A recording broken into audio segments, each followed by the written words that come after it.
Halo Scaper, jumpa lagi dengan saya Om Ferry. Pada video kali ini saya akan memberikan tutorial bagaimana cara pembuatan DIY kanister double tube, yakni kanister yang memakai dua tabung penyimpanan media filtrasi yang seperti ini kawan-kawan.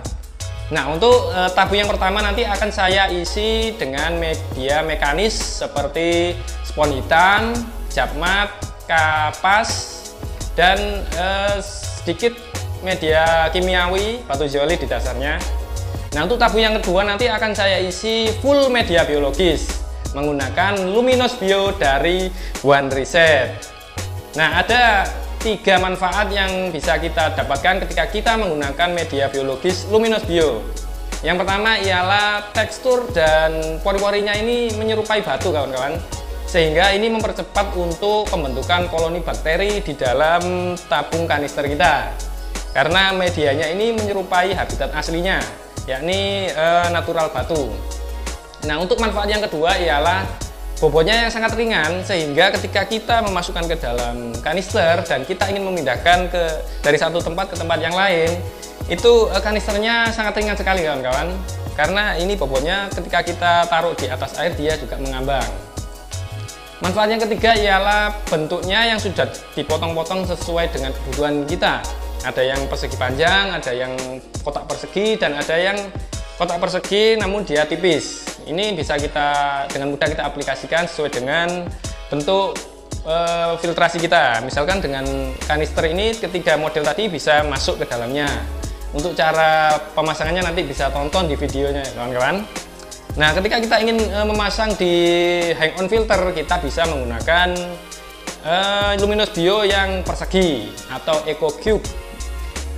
Oke, langsung saja kita praktekkan video pembuatan DIY kanister double tube with Luminous Bio dari One Reset.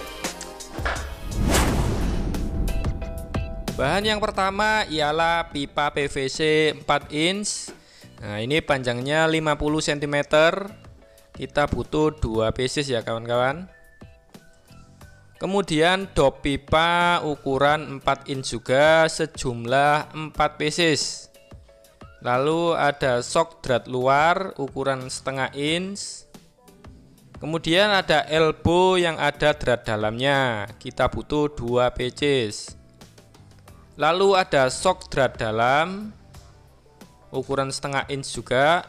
Kemudian konektor selang drip. Nah, ini sudah pas di shock drat dalam ukuran setengah inch.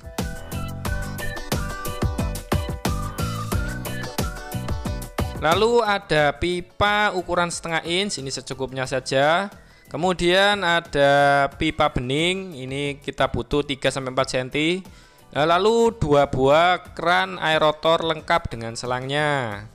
Untuk lem kita menggunakan lem khusus PVC, lem silikon rubber untuk kaca, dan super glue. Kemudian seal tip secukupnya. Untuk power head saya menggunakan yang berkapasitas 1500 liter per jam. Nah, ini mereknya terserah ya kawan-kawan, yang penting bisa masuk di pipa 4 inch. Kemudian cat spray warna Black Dove. Kita masuk ke langkah yang pertama, yaitu mengukur bagian dasar dengan tutup dop, dan ditambah kita ukur lagi dengan pita ukur untuk melubangi bagian bawah. Nah, ini kita mal dengan shock drat luar. Kemudian kita lubangi menggunakan solder. Ini bisa menggunakan bor juga ya kawan-kawan, kalau kawan-kawan punya bor. Kalau tidak ya pakai solder saja. Nah, lubang ini berfungsi untuk pipa jalur antara tabung satu dengan tabung yang kedua, sehingga kedua tabung bisa saling berhubungan intim.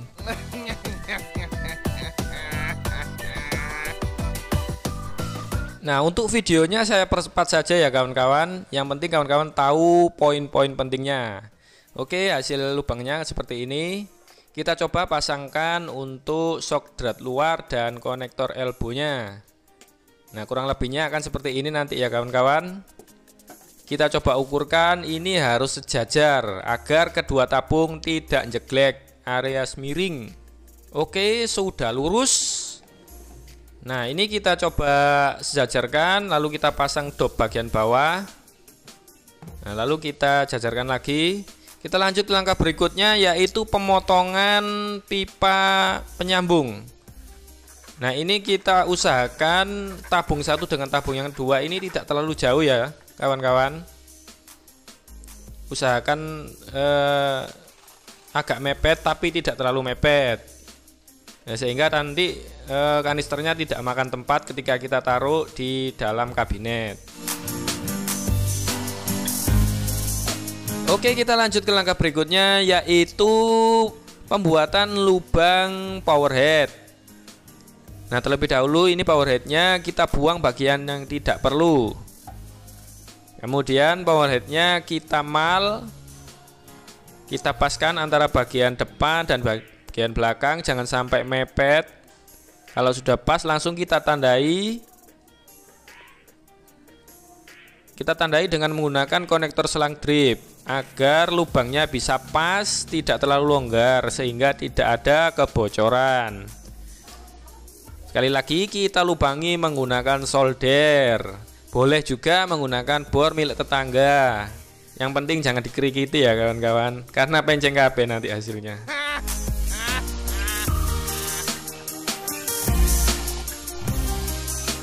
Nah, sedikit bocoran untuk kawan-kawan ya.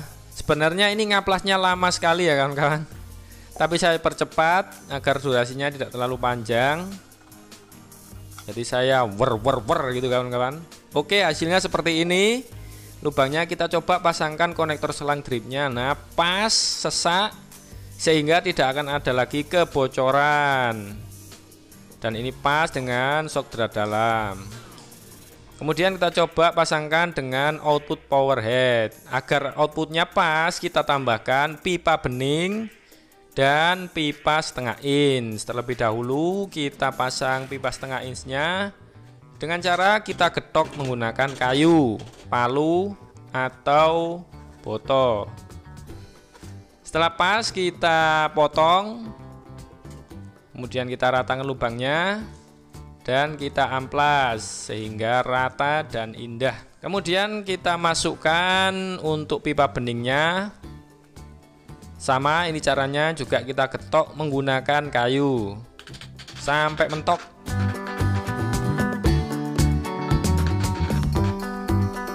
Kemudian lebihnya kita potong agar sejajar dan power head bisa masuk pas, tidak ganjel.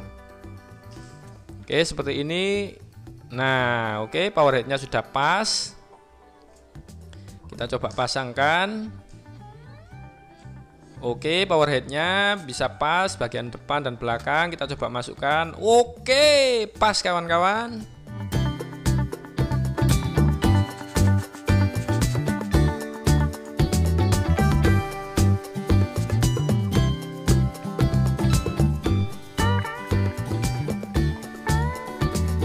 Kita lanjut ke langkah berikutnya, yaitu penyambungan pipa jalur tabung satu dengan tabung yang kedua.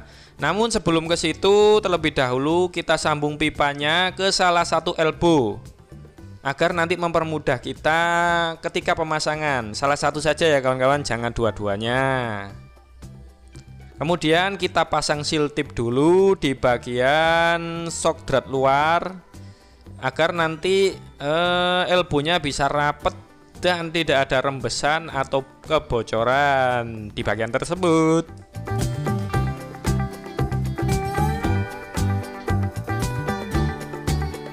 Nah, untuk seal tipnya ini usahakan agak tebal ya kawan-kawan. Sesak tidak masalah, yang penting dia aman, tidak bocor. Oke, setelah seal tip terpasang, langsung kita ukur dengan tutup agar ada garis lurus. Kemudian kita lem. Nah, garis lurus ini berfungsi untuk mengukur kelurusan antara sambungan elbow antara tabung satu dengan tabung yang kedua. Nah, ini untuk mal sehingga nanti tidak penceng ya kawan-kawan. Kalau penceng ini dukur cc kawan-kawan. Kalau pas itu enak gitu loh, pas lurus. Jadi rapi, tidak uglik-uglik gitu kawan-kawan.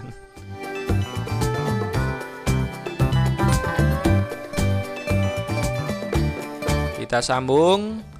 Nah, hasilnya akan seperti ini ya kawan-kawan, lurus, gak miring, gak penceng, antara tabung satu dengan tabung yang kedua sejajar. Nah, agar bagian dalam semakin kuat, kita lumuri lagi dengan lem khusus PVC, memutar di area sekitar shock drat luar yang menancap di kedua tabung.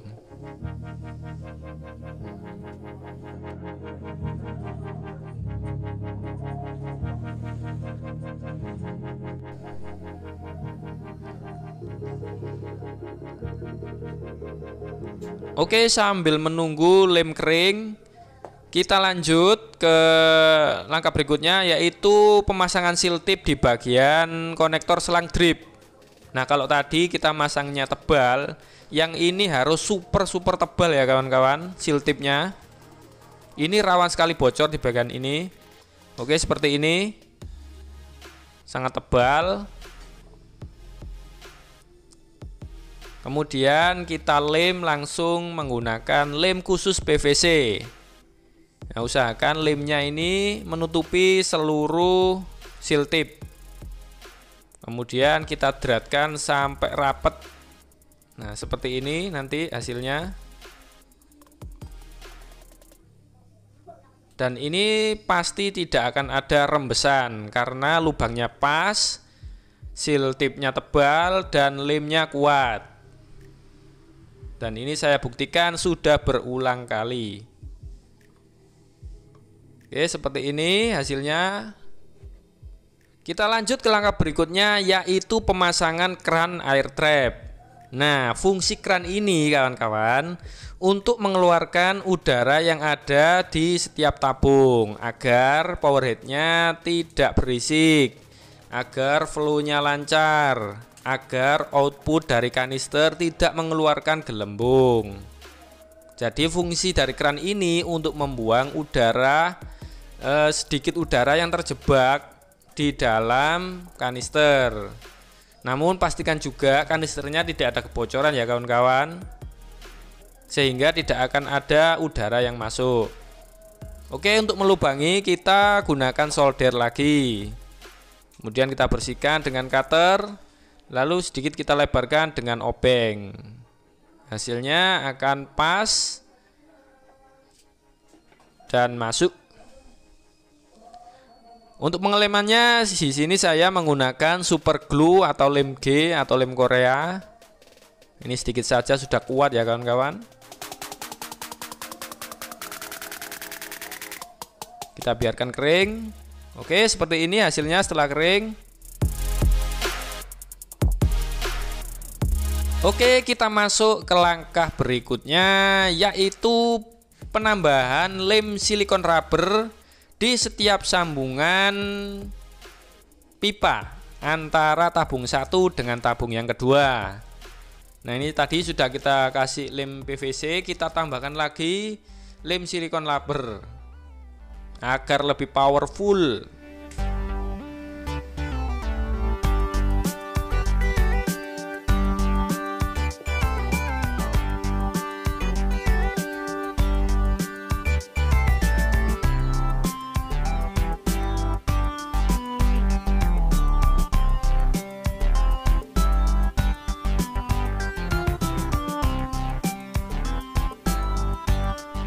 Oke, setelah selesai kita lanjut ke langkah berikutnya, yaitu pemasangan dop bagian bawah. Nah, di bagian sini usahakan agak banyak ya kawan-kawan untuk lem PVC nya, banyak dan rata, karena ini bagian yang banyak tekanan.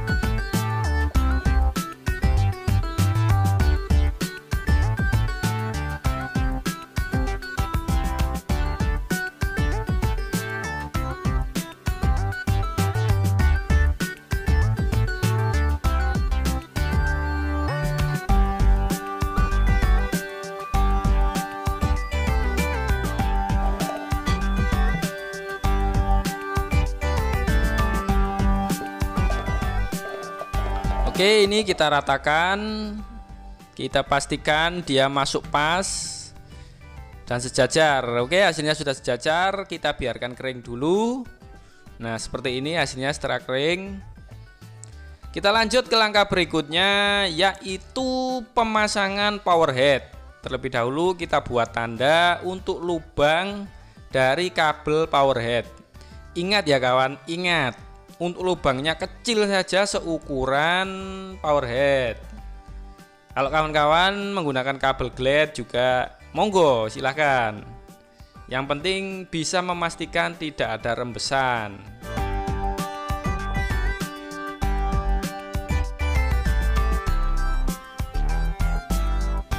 Oke, seperti ini. Nah, masuk pas. Ini dijamin tidak akan ada rembesan di bagian kabelnya ya kawan-kawan, karena ini sesak dan pas. Kemudian setelah dirasa cukup, jangan terlalu mepet ya kawan-kawan kabelnya.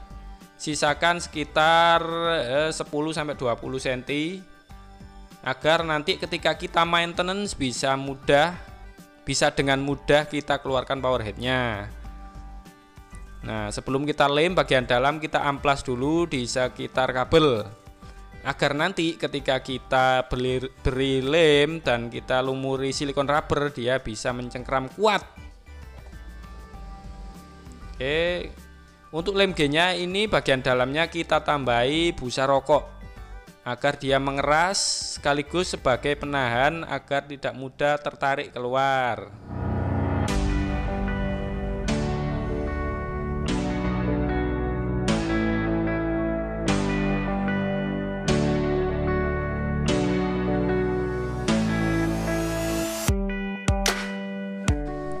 Oke, sambil menunggu lem G dan busa rokok kering, kita lanjut ke langkah berikutnya, yaitu penyambungan kabel AC.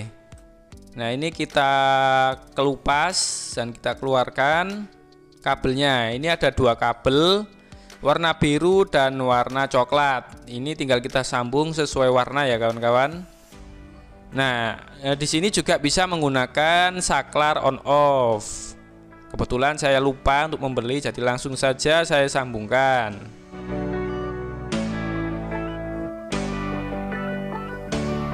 Seperti biasa cara penyambungannya, kita pelintir-pelintir saja, kemudian kita solasi dengan isolasi hitam khusus untuk kabel.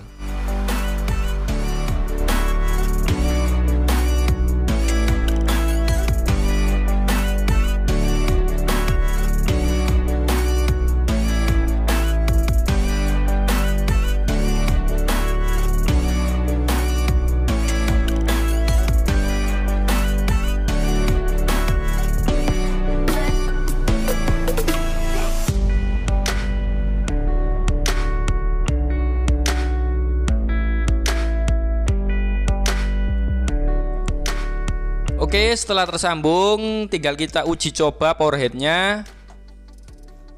Oke, menyala. Oke, setelah kering akan seperti ini hasilnya untuk lem G-nya.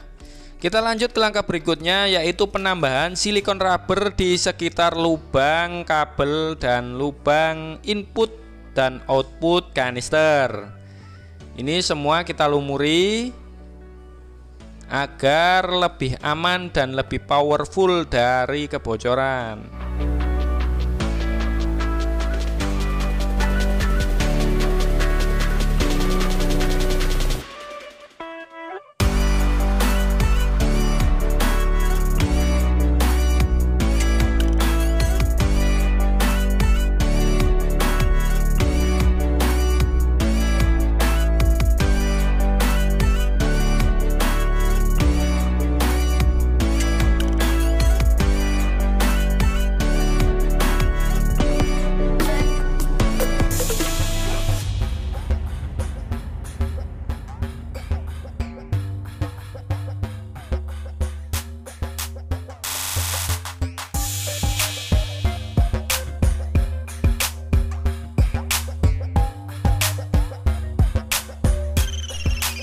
Oke, semua bagian sudah kita lem. dan kita lumuri dengan silikon rubber, tinggal kita nunggu kering. Oke, sambil nunggu kering kita lanjut ke langkah berikutnya, yaitu pemasangan penyangga bagian tengah dari kedua tabung. Nah, agar tabungnya ini lebih kuat, lebih kokoh, kita tambahkan penyangga di bagian tengah sejumlah 2 pieces.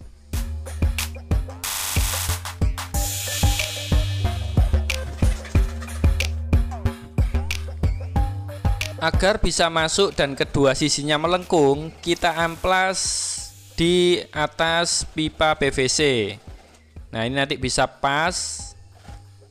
Dia setiap sisinya akan melengkung dan bisa masuk di celah antara kedua tabung satu dan tabung yang kedua. Nah, seperti ini. Kurang tipis, kita tipiskan lagi sampai dia pas masuk ke dalam celah dari kedua tabung. Oke, seperti ini sudah pas. Ini kita butuh 2. Nah, seperti ini kawan-kawan, sisinya dia melengkung. Langsung saja kita pasangkan. Oke, seperti ini. Nah, untuk penempatannya kita sesuaikan saja gimana indahnya.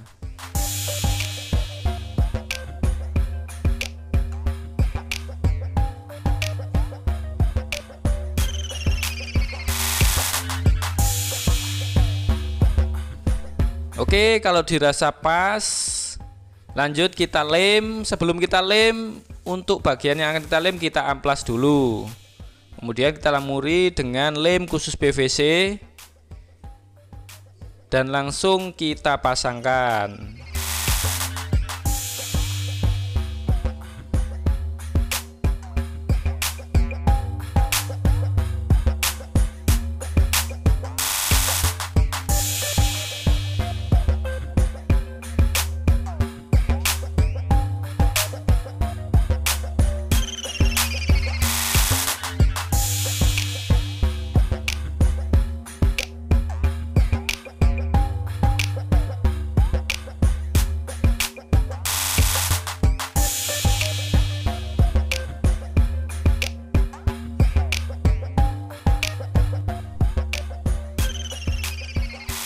Oke, setelah kering seperti ini hasilnya kawan-kawan, kita lanjut ke langkah berikutnya, yaitu pengecatan menggunakan cat spray warna Black Dove.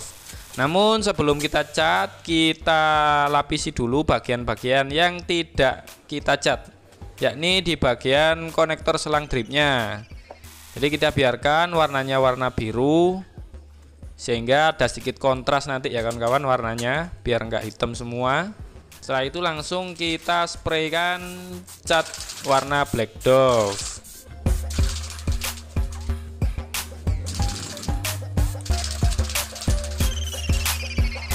Oke, hasilnya akan seperti ini ya kawan-kawan. Untuk pengecatannya saya percepat. Nah, ini warnanya Black Dove. Kemudian untuk lakbannya kita lepas semuanya. Nah, hasil warnanya kontras antara Black Dove dengan biru. Kemudian kita coba pasangkan. Kanister sudah jadi 85%. Tinggal pengisian media. Oke, kita lanjut ke langkah berikutnya, yaitu pengisian media mekanis dan biologis. Nah, untuk media mekanisnya di sini saya menggunakan spons warna hitam dan kapas putih, kemudian sedikit cap mat. Nah, ini dia kawan-kawan media biologisnya. Di sini saya berkesempatan untuk mencoba produk baru dari One Reset. Berkreativitas tanpa batas, maju terus Aquascape Indonesia. Nice quote, bro. Nah, ini box paketnya. Oke, langsung saja kita unboxing menggunakan cutter milik emak kita. Oke, kita buka. Ini dia kawan-kawan, isinya Luminous Bio dari One Reset. Di sini ada 3 varian. Mari kita bedah satu-satu. Yang pertama ada BioBlock. Betul begitu kawan-kawan bacanya, BioBlock. Kemudian Eco Slice. EcoSlice, dan EcoCube, EcoCube. Oke, yang pertama kita buka BioBlock dulu. Sebenarnya ini isinya sama ya kawan-kawan, bahannya hanya untuk model pengirisannya yang berbeda. Yang pertama BioBlock ini yang persegi panjang. Nah, tadi ini kita sisihkan dulu. Kemudian yang kedua EcoSlice. Nah, ini yang artinya irisan ya kawan-kawan, slice itu. Nah, ini persegi yang tipis, cocok untuk sekat antara media biologis. Tinggal kita sesuaikan dengan bentuk tabungnya. Yang terakhir EcoCube, atau yang kotak-kotak kecil seperti tahu kawan. Nah, seperti ini. Nah, untuk rongganya ini sangat bagus ya kawan-kawan, seperti batu apung. Jadi sangat baik untuk percepatan pembentukan koloni bakteri di dalam media filtrasi kita.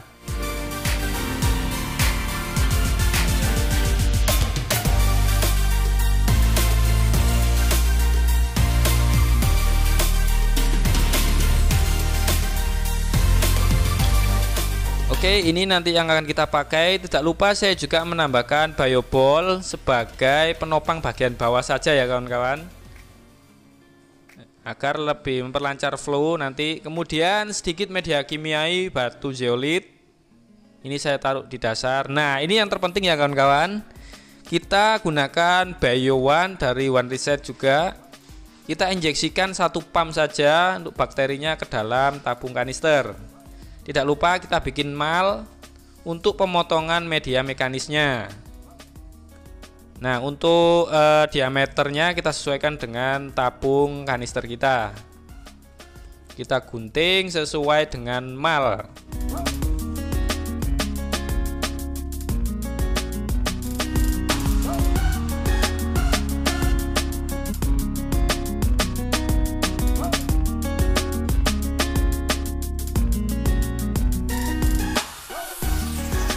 Oke, kita lanjut ke langkah berikutnya, yaitu pemasangan seal tip. Nah, untuk seal tipnya ini saya ganti yang agak lebar ya kawan-kawan.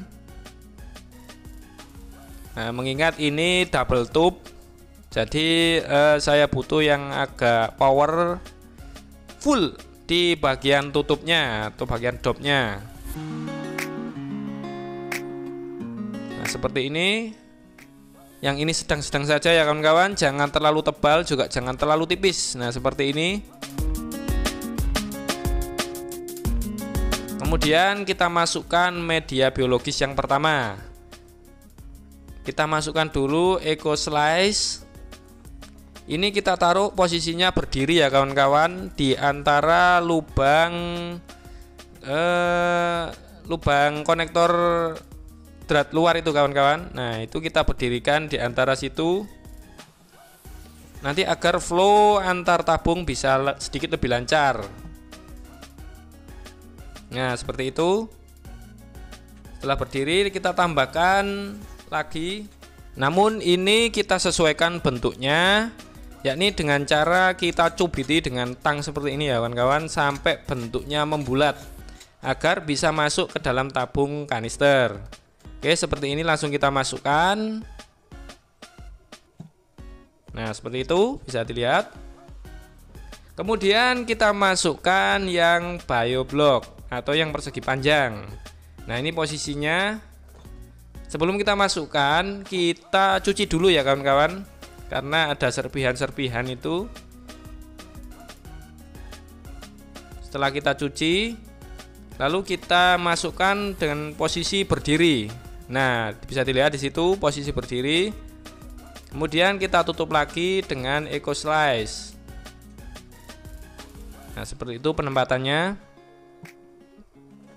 Setelah EcoSlice, yang terakhir yakni EcoCube.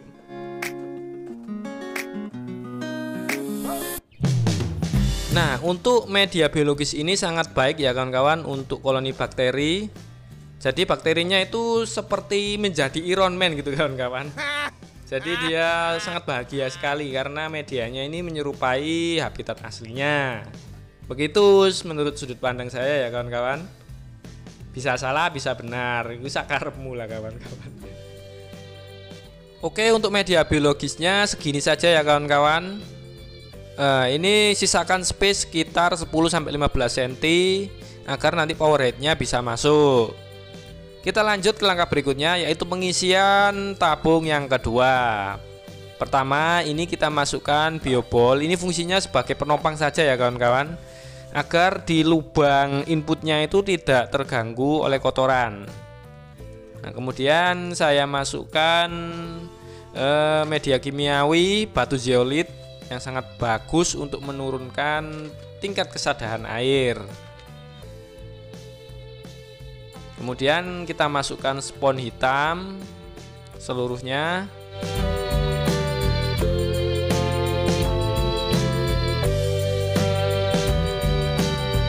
Setelah spons hitam, saya masukkan cat mat, kemudian spons warna putih. Nah, di bagian sini untuk tutupnya ini kan ada shock drat dalamnya.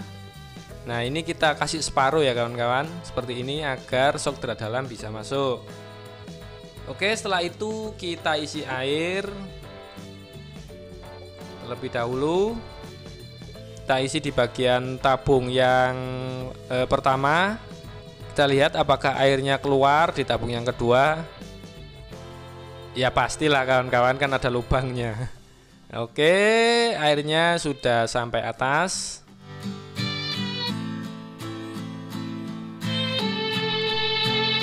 Nah, di sini kita injeksikan bakteri cair Bio1 dari One Reset sebagai percepatan untuk pembentukan koloni bakteri di dalam tabung filtrasi. Oke, setelah itu kita tutup di bagian outputnya yang ada power headnya sampai pas mables. Kemudian kita isi lagi airnya dari tabung yang pertama. Setelah itu kita tutup. Ini harus mables ya kawan-kawan, sampai pas, sampai notok jedok. Oke, seperti ini hasilnya, tinggal uji coba.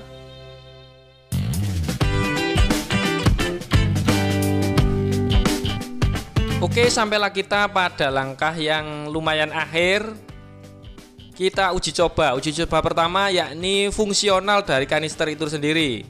Ya, di sini saya menggunakan tank kosong untuk melihat apakah kanister ini berfungsi normal. Setelah itu saya cycling dulu pembentukan bakteri minimal 3 hari. Setelah bakteri terbentuk, langsung saya uji coba di tank saya yang ada tanamannya. Oke, seperti biasa ini kita isi dulu air dari selangnya sampai penuh. Kemudian kita tancapkan ke lily pipe. Seperti ini ya kawan-kawan.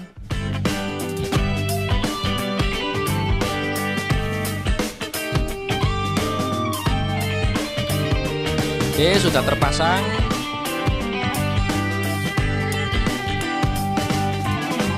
Kita buka selang udaranya.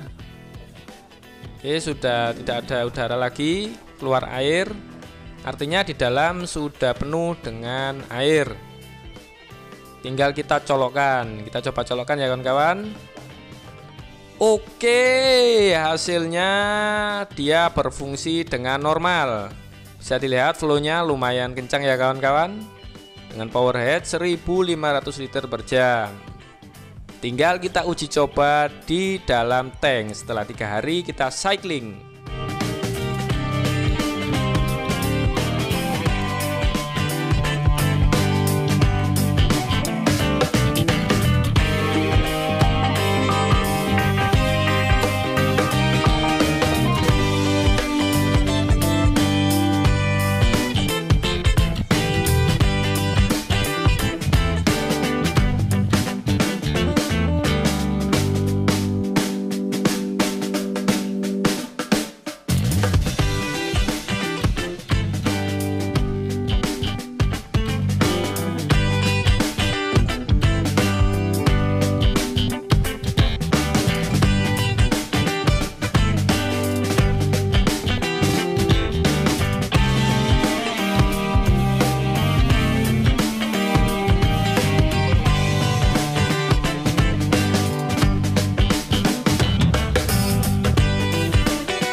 Oke, ini kawan-kawan sudah saya uji coba di tank saya yang ada tanamannya. Bisa dilihat sendiri ya kawan-kawan, disimpulkan sendiri bagaimana di situ hasilnya. Bening sekali ya kawan-kawan, amazing. Inilah bagusnya kanister menggunakan 80% media biologis. Jadi ada bakteri pengurai amoniak di dalamnya ya kawan-kawan. Jadi sistem filtrasi yang baik itu tidak hanya kapas saja atau mekanis saja. Jadi dia ada unsur biologisnya yang paling banyak, yang paling bekerja untuk mengurai amoniak atau kotoran. Nah, di situ bisa dilihat ya kawan-kawan, lumayan menurut saya.